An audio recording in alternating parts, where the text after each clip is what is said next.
అయితే అబ్బాయి నుంచి అమ్మాయిగా చేంజ్ అవ్వాలంటే చాలా కష్టం, అవునా? ఎన్ని స్ట్రగుల్స్ పడ్డారు మీరు? నేనైతే ఫస్ట్ ఒక వివక్షత అనేది మనం ఎదుర్కొంటామని మనం ఫస్ట్ పెట్టేసుకోవాలి.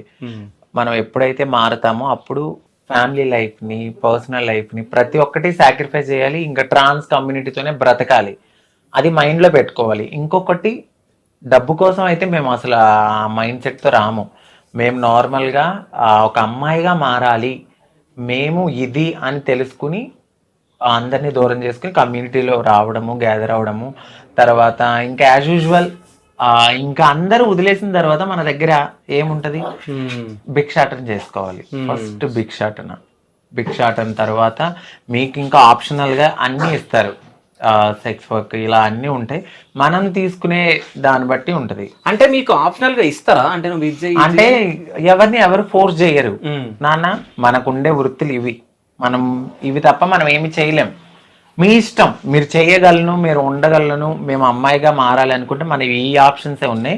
లేదు మేము లైఫ్లో జాబ్ చేసుకుని బ్రతకాలనుకుంటే మీ ఇష్టం అని చెప్తారు. ఓకే. సో ఎవరికి నచ్చింది వాళ్ళు చేసుకుంటారు. నేను బెగ్గింగ్కే వెళ్ళాను. అంటే మీ దాంట్లో బెగ్గింగ్ వెళ్ళే వాళ్ళు బెగ్గింగ్కి వెళ్తారు, సెక్స్ వర్క్ వెళ్ళే వాళ్ళు సెక్స్ వర్క్ వెళ్తారు, ఇంకేముంటాయి వర్క్ సార్? షాప్ ఓపెనింగ్స్, ఈ మూడు, ఇంకేమైనా ఉంటాయా? అంతే. సో అంటే మీలో చాలా మంది ఎడ్యుకేటెడ్ పర్సన్స్ ఉన్నారు చాలా మంది కదా. సో వాళ్ళని ఎప్పుడైనా మీరు అప్రోచ్ అయినప్పుడు ఏం చెప్తారు వాళ్ళు మీకు? అంటే begging వద్దు, sex work అది వద్దు అని చెప్పారా? లేదు, యాక్చువల్లీ ఎంబీఏ అయిపోయింది కాబట్టి నాతో ఏం చెప్పారంటే, జాబ్కి నేను ట్రై చేశా ఇక్కడ గచ్చిబౌలిలో. అప్పట్లో లేడీస్కి సంబంధించి జాబ్స్ గురించి అని చెప్పి ట్రాన్స్ కూడా తీసుకున్నారంటే కొన్ని ఇంటర్వ్యూస్ అటెండ్ అయ్యాము. ఆ జీతం వచ్చి 7,000 అట్లా ఉంటది. ఆ 7,000కి నేను ఎలా బ్రతకాలి? ఇప్పుడు ఒక ఫ్యామిలీతో కలిసి ఉండే నేనైతే ఆ 7,000కి నేను బ్రతకగలను, ఆ 7,000లో నేను బ్రతకలేను. నేను ఇటు సర్జరీలు చేయించుకోవాలి, ట్రీట్మెంట్స్ తీసుకోవాలి, హార్మోన్స్ తీసుకోవాలి, థెరపీస్ తీసుకోవాలి, అన్నీ ఉంటాయి మాకు. ఇవన్నిటి మీద 7,000కి నాకు అవ్వదు కదా, రెంట్ ఎక్కడ కట్టుకోవాలి? నేను ఈ వర్షంలో వెళ్తానంటే ఆ 7,000కి ఎక్కడ రెంట్కి ఇస్తారు? ఇంక నేను ఏం చెయ్యాలి? ఆప్షనల్గా నాకు అవ్వద్దు. సో నేను బెగ్గింగ్కి వెళ్తాను, నేను ఎంతో కొంత తెచ్చుకుంటాను. అలా నేను బెగ్గింగ్కి అయితే, మాకు ఫస్ట్ ఆఫ్ ఆల్ అన్ని డోర్లు మూసేసుకున్న తర్వాత ఈ వేనే మేము వెళ్తాం.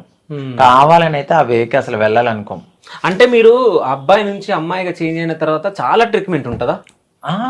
ఓకే. అసలు ఏమేమి ట్రీట్మెంట్ ఉంటుంది? ఇప్పుడు మీరు హార్మోన్స్ తీసుకోవాలి. తర్వాత కొంతమంది గైడ్ లైన్స్ లేని వాళ్ళు ఫస్ట్ సర్జరీకి వెళ్ళాలి. సర్జరీకి వెళ్ళాలంటే ఇంత అమౌంట్ అని ఉంటుంది. చిన్న అమౌంట్ నుంచి పెద్ద అమౌంట్ ఉంటుంది.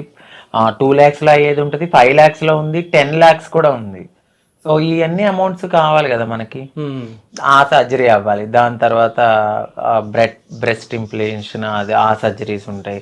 ఇంకా మనకు కావాలంటే లేజర్ ట్రీట్మెంట్స్ అని, బాడీ షేపింగ్ అని, అన్నిటికీ ఒక్కొక్క సర్జరీ ఉంటుంది.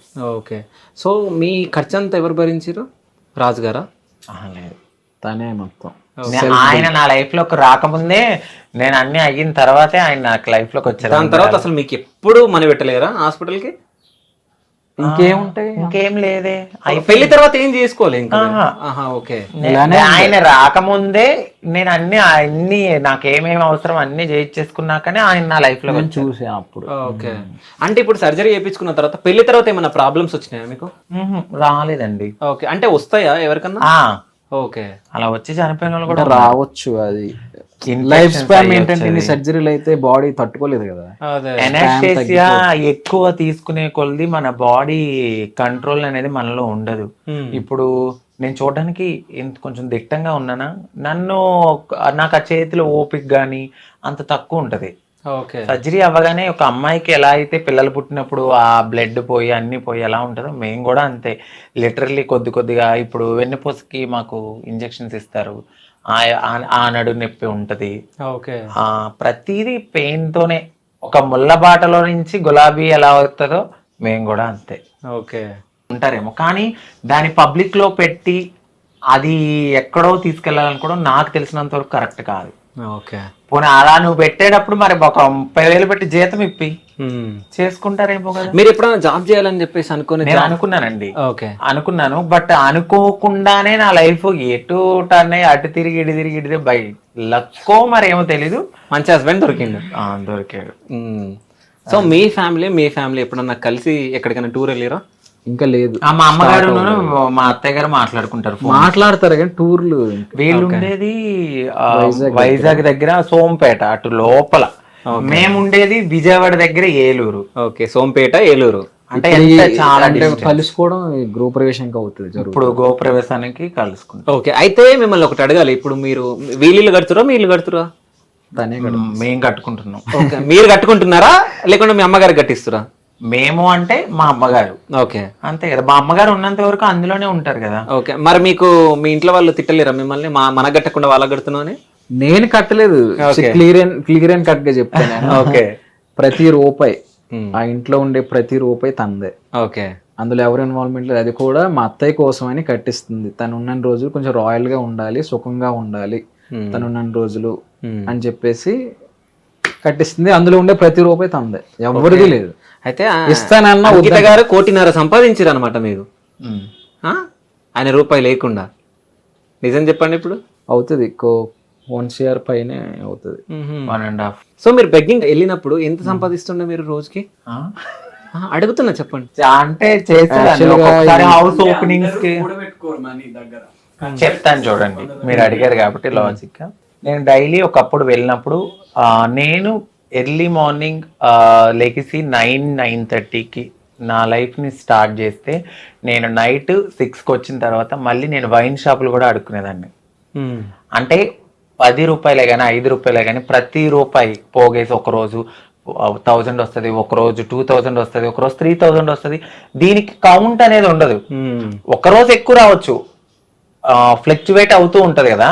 ఆ వచ్చిన రూపాయిని నేను చిట్టీల రూపంలో దాచుకుని చిట్టీలు వేస్తూ నేను తినక కష్టపడి ఏదైనా ఓపెనింగ్ ఉంటే వాళ్ళు ఇచ్చింది వాళ్ళు 10 రూపాయలు ఇవ్వని 10,000 ఇవ్వని, అది కూడా నేను ఒక్కదాన్నే వెళ్ళి తీసుకుని వాళ్ళకి బ్లెస్ చేసి వచ్చిన డబ్బులు అన్నీ. ఇంకోటి ఈ మధ్య కాలంలో కొంచెం వచ్చిన యూట్యూబ్ డబ్బులు ఇవి యాడ్ చేశాను అంతే. ఓకే, నేను చిట్టీలు వెయ్యగా దాచుకున్న డబ్బులు ప్రతిదీ దాయగా చేసుకున్నాను. ఓకే, ఇప్పుడు యూట్యూబ్ నుంచి ఎంత సంపాదిస్తున్నారు నెలకి? ఎన్ని లక్షలు వస్తున్నాయి? నిజం చెప్పండి. నేను ఇప్పటి వరకు మా ఛానల్లో కూడా రివీల్ చేయలేదు. ఓకే, మీ ఇష్టం, చెప్పాలనుకుంటే చెప్పండి, లేకుంటలేదు. లక్షలు అయితే వస్తున్నాయి, లక్షలు వస్తున్నాయి. అవునా? సో మిలియన్లు పోతున్నాయి అంట. అంటే కదా అంతగానం, అంటే 1.5 కి మధ్యలో ఉంది. లక్షలే కదా మరి, అదే ఇంకా లక్ష కంటే ఎక్కువ వస్తుందంట. 1,50,000 1,70,000 అంతే. కానీ అది మీరు కష్టపడుతున్నారు. సో మీ ఇంట్లో మీరు కష్టపడి మీరు చేసుకుంటారు కాబట్టి అది వేరే వాళ్ళ డబ్బేం కాదు, మీ డబ్బే. సో చెప్పుకోవచ్చు ధైర్యంగా, సంపాదించినంత ఎవరు వచ్చి మిమ్మల్ని మీ దగ్గర గుంజుకొని వెళ్ళారు కదా. అంతే కదా? అంతేలేండి, 1.7 1.8 అట్లా వస్తుంది. ఓకే, సో రాజు గారికి నెల శాలరీ ఎంత వస్తుంది? ఈయనకి 3 వస్తుంది అండి. 3L. 2.5 వచ్చాయి పాత దాంట్లో, ఓకే, ఇప్పుడు 3 దాకా వస్తుంది కొత్త దాంట్లో. ఓకే, భర్తలో సగం భార్య. సో అంత సంపాదిస్తున్నారు ఇప్పుడు యూట్యూబ్ వల్ల, అంతేనా? సో కెమెరామ్యాన్ ఎవరు మీకు?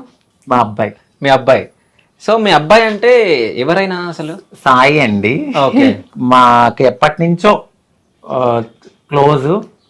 సో మాతోనే ఉంటాడు తను. ఏడుస్తున్నాం అనుకుంటున్నా? లేదు, ఓకే, మాతోనే ఉంటాడు. ఒక అబ్బాయి. మేము ఎలా అంటే ఇంకా పెంచుకోవట్లేదు కాబట్టి తను ఉన్నంత వరకు, తనకి జాబ్ వచ్చే వరకు మాతోనే ఉంటానని ఉంటాడనమాట. ఫ్యామిలీ పర్సన్ అంతే. సో అంటే తను మీ దగ్గరకు వచ్చినట్టే నెక్స్ట్ ఆయన ప్లానింగ్ ఏమైనా ఉందా? ఎవరికండి? మీ సాయికి? లేదేమి. ఓకే, ఓన్లీ ప్రేమగా వచ్చాడు, ప్రేమగా ఉంటున్నాడు. ఓకే, జాబ్ సెటిల్ అవ్వాలి కాబట్టి ఇక్కడ మాదాపూర్ ఇంటర్వ్యూస్ కి వాటికి అటెండ్ అవ్వడానికి ఇక్కడ దగ్గర వాళ్ళ ఓన్ హౌస్ కూడా ఉంది, అక్కడికి వెళ్తాడు, ఫ్యామిలీ దగ్గరికి వెళ్తాడు. సో అంటే మీకు పిల్లలు పుట్టారు కదా, సో నెక్స్ట్ ప్లానింగ్ ఏంది ఫ్యూచర్ లో? పెంచుకోవాలనుకుంటున్నాం. అంటే దత్తత తీసుకుంటారా లేకుంటే ఎట్లా? దత్తతే తీసుకుంటాం. ఓకే, ఎంతమంది పిల్లల్ని? ఇద్దరు చాలా? డజన్ వద్దా? ఇద్దరే. సో అంటే ఇద్దరు పాపలు, ఇద్దరు బాబులు, ఒక పాప ఒక బాబు. సో అంటే ఇప్పుడు ఇక్కడ ఒకటి మాట్లాడుకోవాలి, చాలా మంది అమ్మాయిలను ఇస్తారు కానీ అబ్బాయిలను ఇవ్వరు కదా. అప్పటికి టెక్నాలజీ కొంచెం పెరిగితే బాగుండు, ఏదైనా నా వల్ల కానీ. ఒక మనము మంచిగా అంటే అందరు ఇస్తారని ఇవ్వరని అన్నాను. కొంచెం అంటే లేదు అదేదో టెక్నాలజీ వచ్చిందంట కదా. ఓకే, ఆ టెక్నాలజీ యూజ్ చేసుకుంటారా మీరు? సరోగసి అది ఇంకోటి ఏదో సంథింగ్ సరోగసి. ఓకే, అది ఇప్పుడైతే అవ్వలేండి. ఓకే. పాపనైతే ఫస్ట్ తీసుకోవాలనుకున్నాము, దాని తర్వాత ఇంకా లైఫ్ లో సెటిల్ అయితే ఒక బాబు అనుకున్నాము. అట్ ద సేమ్ టైం మా అక్క వాళ్ళ పిల్లల్ని కూడా చూసుకోవాలి, చదివిస్తున్నాను. అక్క వాళ్ళ పిల్లకి కానీ ప్రతి ఇంట్లో వాళ్ళకి నేను సపోర్ట్ చేయాలి. అట్ ద సేమ్ టైం మా పర్సనల్ లైఫ్ కూడా లీడ్ చేసుకోవాలి. ఓకే. నాకు 6 పిల్లలు అనుకుంటా నేను, అంతే. ఎవరెవరు 6? అక్క వాళ్ళ పిల్లలు సాయి, మాకు వచ్చే ఆరాధ్య, అందరితో కలిపితే 6 అవుతారు. అంటే మరి మీ రాజుగారు? మా ఆయన నాలో సగం, నేను ఆయనలో సగం. ఓహో, అంతేనా? సో అంటే ఫ్యూచర్ లో పిల్లల్ని తీసుకొని పెంచుకుంటారు. పెంచుకున్న తర్వాత ఒకవేళ పెద్దగా అయిన తర్వాత మీరు మా పేరెంట్స్ కాదని చెప్పేసి వెళ్ళిపోయే ఛాన్స్ కూడా ఉంటది కదా. చాలా చూస్తున్నాం మనం టీవీలలో. అలా ఒక ట్రాన్స్ నేనే కాదు, నాకన్నా ముందు చాలా చాలా పెద్దవాళ్ళు కూడా పిల్లల్ని పెంచుకుని పెళ్లి చేసిన వాళ్ళు చాలా మంది ఉన్నారు. ఇప్పుడు మీడియాలో అందరూ క్లిక్ కారు, కొంతమంది క్లిక్ అవుతారు కదా. సో అలా చాలా మంది పెద్ద పెద్ద ట్రాన్స్ కమ్యూనిటీకి చెందిన వాళ్ళు పెళ్లి చేశారు కూడా పిల్లల్ని పెంచుకుని. వాళ్ళు వదలకుండా అలాగే ఎలా ఉన్నారు? ఒక అవగాహనతో ముందుకు వెళ్తున్నాం మేము. ఒక విత్తనాన్ని పెంచి పోషించి దాని కాయలు వచ్చే వరకు ఉన్న వాళ్ళు అల్లారు ముద్దుగా మేము చూసుకుంటాం ఖచ్చితంగా. మనం పెంచే వాతావరణం కూడా, మేము పెంచే వాతావరణం కూడా చాలా చాలా చాలా బాగా పెంచుతాం వాళ్ళని. సో డెఫినెట్లీ వాళ్ళు మమ్మల్ని వదిలి వెళ్ళరు. ఒక ట్రాన్స్ ఇది మా అమ్మ కాదు అని చెప్పిన వాళ్ళు ఎవరు బయటకు రాలేదు ఇప్పటి వరకు. నార్మల్ గా ఒక అమ్మ నాన్ని పెంచి పెద్ద చేసి వదిలేసి ఓల్డేజ్ హోమ్స్ ఉన్నాయి, కానీ ఒక ట్రాన్స్జెండర్ కు ఓల్డేజ్ హోమ్ ఎక్కడుంది? మాకు మేమే స్ట్రాంగ్, అంతే. ఒకవేళ అలా వదిలి వెళ్ళినా కూడా వాళ్ళు ఎక్కడున్నా బాగుండాలని మనస్ఫూర్తి కోరుకునే తల్లి మనసు మాది కూడా.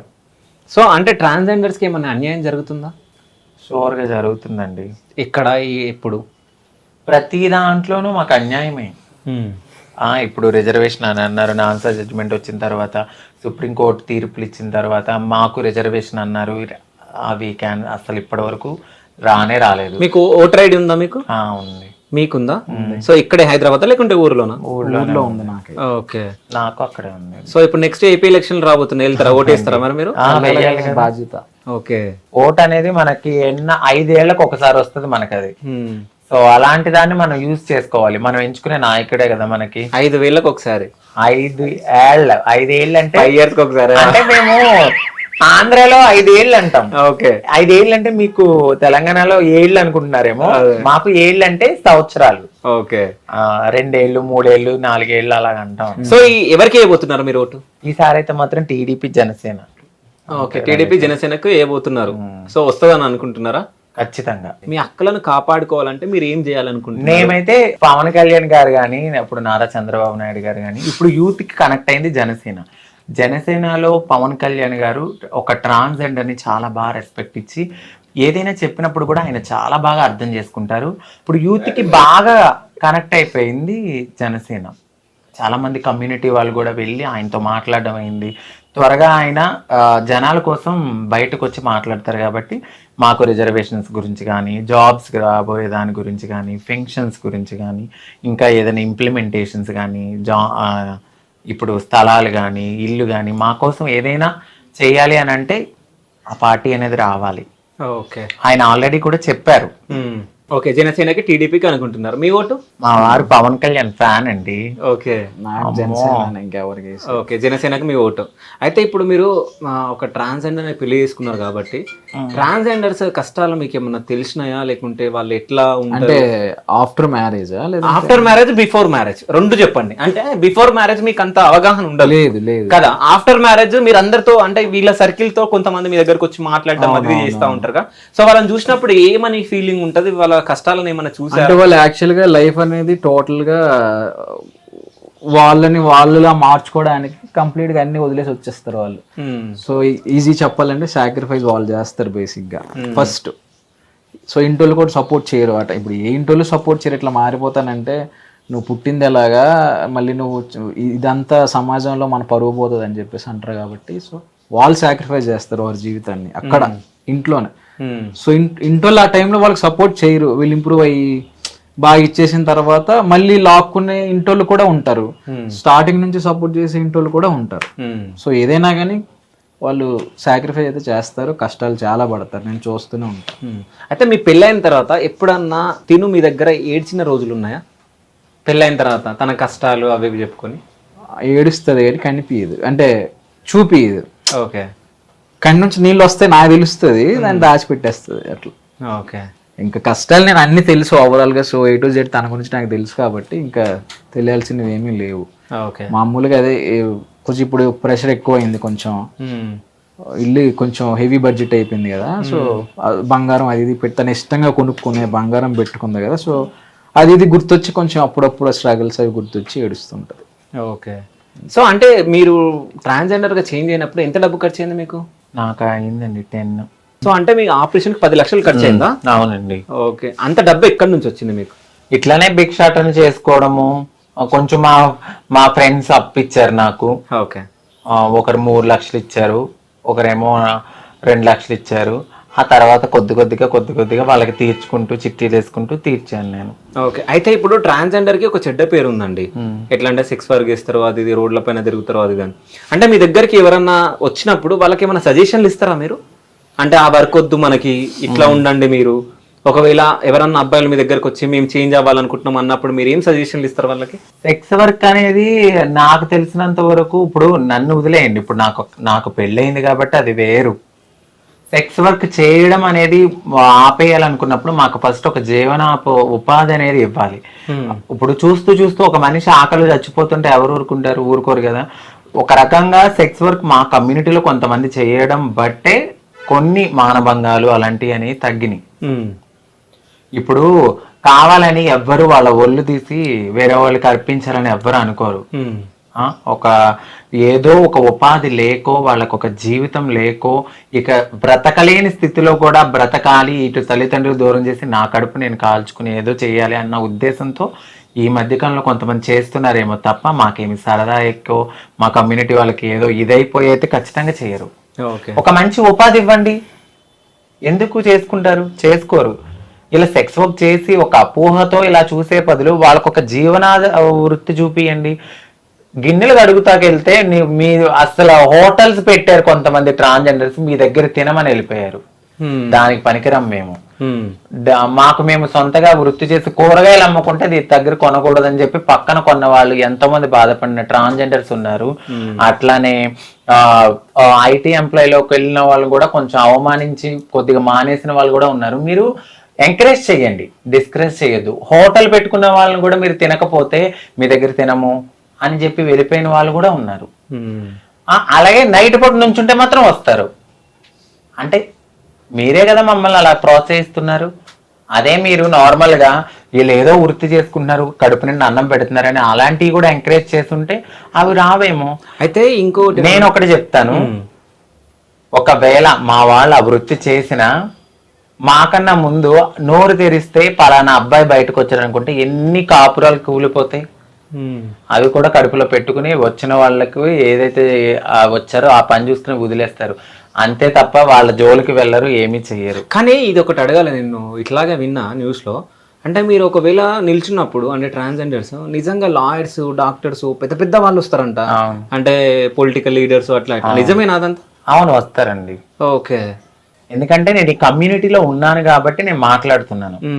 ఇప్పుడు చెప్పినంత మాత్రాన నేను నెగిటివిటీ స్ప్రెడ్ అవుతుందని నేను అస్సలు అనుకోను. ఎందుకంటే నాకు తెలుసు కాబట్టి. ఇప్పుడు నేను పెళ్లి చేసుకున్నాను, ఒక పద్ధతిగా ఇక్కడ కూర్చున్నాను అయి ఉండొచ్చు, కానీ నేను నా కమ్యూనిటీ అనేసరికి నేను ముందుకు వెళ్తాను, మాట్లాడతా వాళ్ళ కోసం.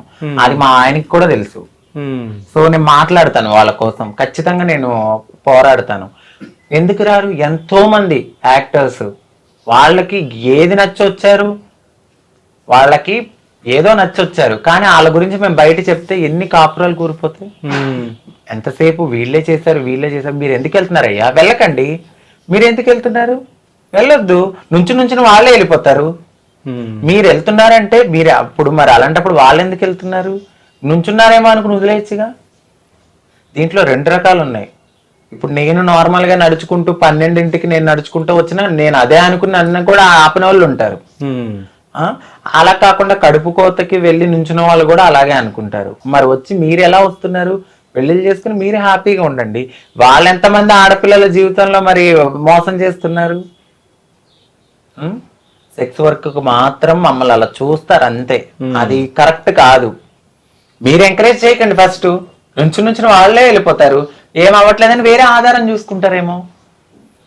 లాజిక్ గా ఆలోచిస్తే అది కరెక్టే కదా. సో అంటే మీ డ్రీమ్ ఏంది? మీరు ఏం చేయాలనుకుంటున్నారు? ఏమైనా ట్రస్ట్ గానీ ఏమైనా పెట్టాలని?